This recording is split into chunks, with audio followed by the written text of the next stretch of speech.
नमस्कार। आज हम अगला अलंकार करेंगे जो हमारे अर्थालंकार का ही है, रूपक अलंकार। इसमें भी वही अंग हैं, उपमेय, उपमान, वाचक शब्द और साधारण गुण। यहाँ पर रूपक की परिभाषा क्या है कि जहां उपमेय में उपमान का अभेद, जहां पर उपमेय में उपमान का अभेद आरोप लगा दिया जाए वहां पर रूपक अलंकार होता है।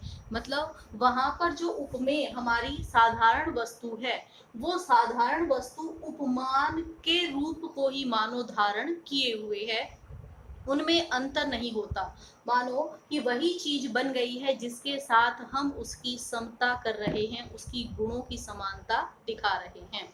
इसके अंदर भी वही है, उपमेय है जिसके साथ हम समानता करेंगे और उपमान जिससे हम कर रहे हैं। और यहाँ पर वाचक शब्द योजक चिन्ह होता है, सास ही नहीं आएगा, यहाँ पर वाचक सिर्फ हमारा डैश योजक चिन्ह होता है।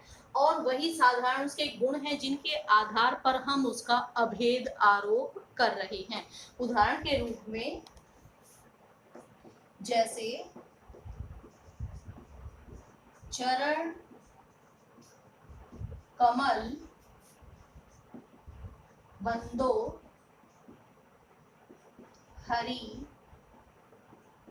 राय, ये हमारी पंक्ति है। इस पंक्ति में जो चरण है, चरण हमारा उपमेय है और कमल हमारा उपमान है। लेकिन ये दोनों के दोनों योजक चिन्ह जो हमारा वाचक शब्द है इससे जुड़े हुए हैं। मतलब ये है कि ये जो चरण है वो कमल के जैसे नहीं है, अपितु कमल ही बन गए हैं कि कमल जैसे या कमल रूपी चरणों की मैं वंदना कर रहा हूँ। तो यहाँ पर जो भक्त है वो हरि के चरण हैं, उनको ही कमल माने हुए है। इसलिए यहाँ पर उपमेय में उपमान का अभेद आरोप है, अर्थात ये अलग नहीं है अपितु वो पैरों को ही कमल मान रहा है कि मैं भगवान के चरण रूपी जो कमल हैं उनकी वंदना करता हूँ। तो यहाँ उपमेय में उपमान का अभेद आरोप होता है। एक उदाहरण और देख लेते हैं। मैया मैं तो चंद्र खिलौना ले हो।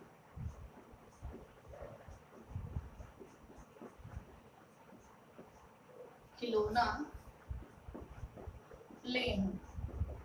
इसकी एक विशेषता ये है, मान लो कि पेपर में आता है, हमें परिभाषा उस समय याद नहीं आ रही कि उपमा है, रूपक है या उत्प्रेक्षा है, तो वहां पर सीधी पहचान इसका योजक चिन्ह मिलेगा जो उपमेय और उपमान के बीच में होता है।